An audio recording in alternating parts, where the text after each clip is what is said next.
Katanya Persib Bandung itu selalu bagus mainnya kalau nggak ditonton sama bobotoh di stadion.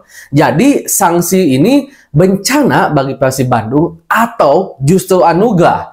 Mari kita bahas dari sudut pandang penikmat sepak bola, bukan pengamat sepak bola. Dari Sabang sampai Merauke, kita bersaudara.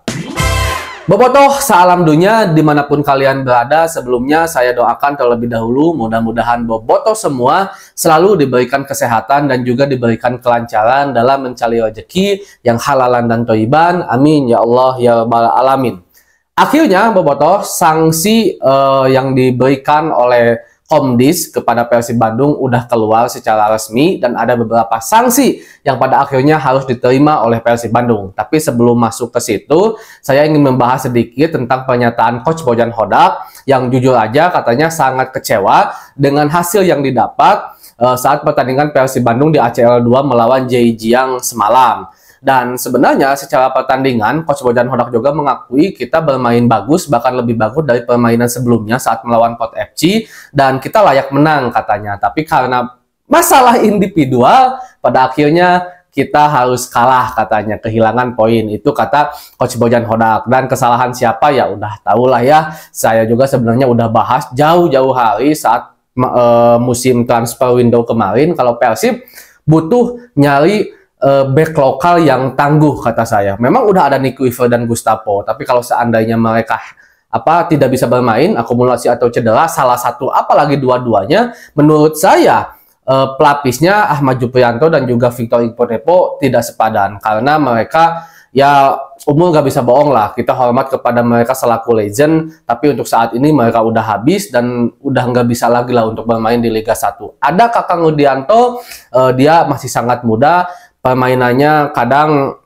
up down, walaupun memang di 3 pertandingan terakhir kita harus akui Kakang Rudianto tampil sangat bagus, bahkan di pertandingan semalam saat Zhejiang melawan Zhejiang, Kakang tampil bagus banget, dan saya pun nggak tahu kenapa alasan Coach Bojan Hodak pada akhirnya ganti Kakang, mungkin karena takut kartu kuning kedua atau apa, saya nggak tahu lah soal itu, dan itu Coach Bojan yang lebih tahu, dan saya harapkan ini menjadi evaluasi bagi staf kepelatihan, bagi para pemain, bagi manajemen juga tentunya, dan mungkin kemungkinan akan ada rombakan sedikit demi sedikit di putaran kedua nanti, salah satunya mempertebal beberapa pemain di posisi-posisi tertentu. Kalau penjaga gawang menurut saya udah sangat cukup, tengah juga udah sangat tebal sekali dan kualitasnya hampir sama rata, tinggal di back nih, back tengah khususnya, dan juga di lini serang. Kita harus akui sampai detik ini pun saya sangat setuju dengan pernyataan yang saya nggak tahu siapa, Persib tanpa David da Silva hanya sekelas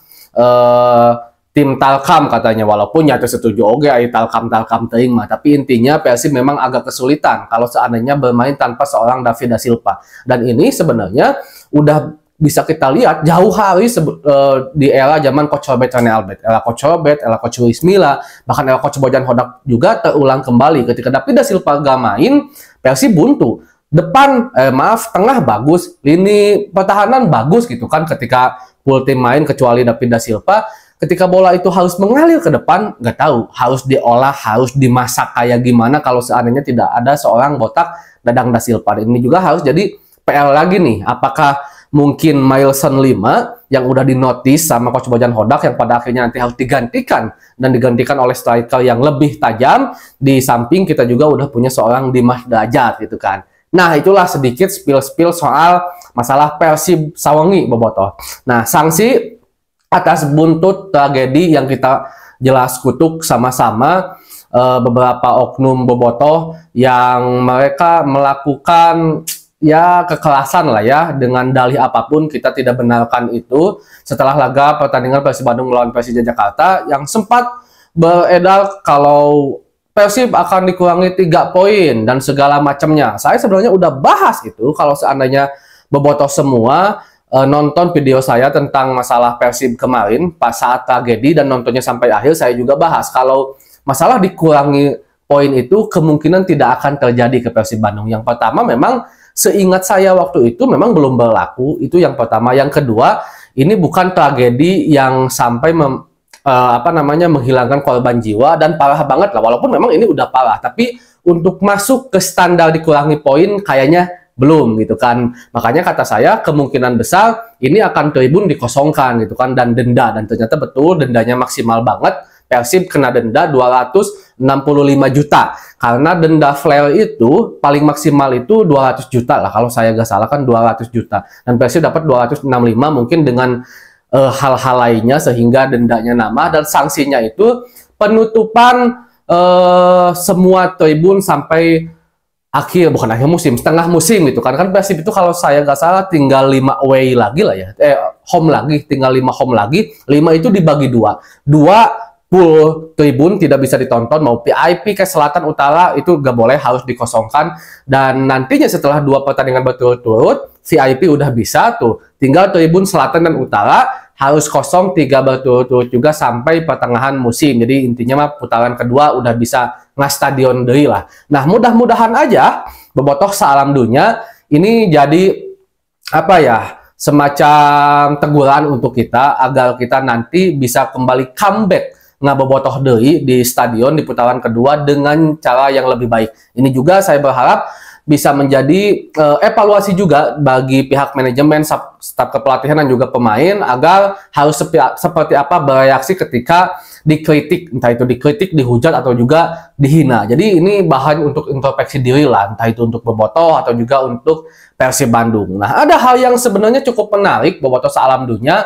Persib kan beberapa kali tidak bisa ditonton lah ya oleh bobotohnya. Mungkin dulu karena COVID, terus ada masalah menepi karena tiket dulu di era Pak Teddy gitu kan. Jadi Persib pernah beberapa kali bertanding tanpa ditonton langsung oleh bobotoh. Dan hasilnya sebenarnya cukup bagus. Persib dianggap oleh beberapa pengamat, bahkan mungkin kita juga selaku bobotoh mengamati permainan Persib itu seperti leluasa, mereka lebih enjoy ketika tidak ditonton oleh bobotoh. Dan banyak yang menyambung-nyambungkan karena katanya kalau ditonton bobotoh kan mereka tekanannya tinggi gitu. Jadi Persib agak sedikit tertekan, walaupun seharusnya ya sebaliknya, tim lawan yang tertekan lah, kita jadi semangat, lecutannya, motivasinya tinggi gitu kan. Tapi katanya ini kebalikannya, pemain Persib itu juga malah tertekan kalau seandainya dilihat oleh bobotoh gitu, karena tekanan yang terlalu tinggi. Tapi intinya bagi kita dek dilalajon edek hentoge nu penting mah Persib bagus mainnya, bisa juara deui,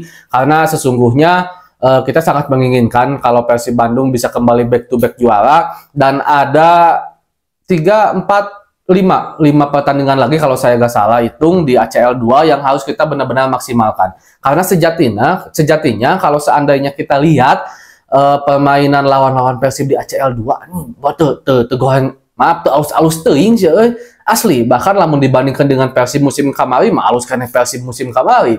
Itu sebabnya saya beralasan seharusnya Persib bisa sih lolos ke 16 besar dari grup ini gitu kan. Ya kalau dengan kondisi 2 kali kalah sekarang ya minimal runner up, tapi seharusnya kalau benang Persib fokus bisa kita mendapatkan gelar juara grup di sini dan lolos 16 besar. Mudah-mudahan aja lah intinya, walaupun nantinya gagal di ACL 2, mudah-mudahan di Liga kita berprestasi, minimalnya bisa main lagi di Asia musim depan agar kita dapat pengalaman dan terus berbenah. Segitu dulu mungkin bobotoh untuk pembahasan hari ini. Assalamualaikum.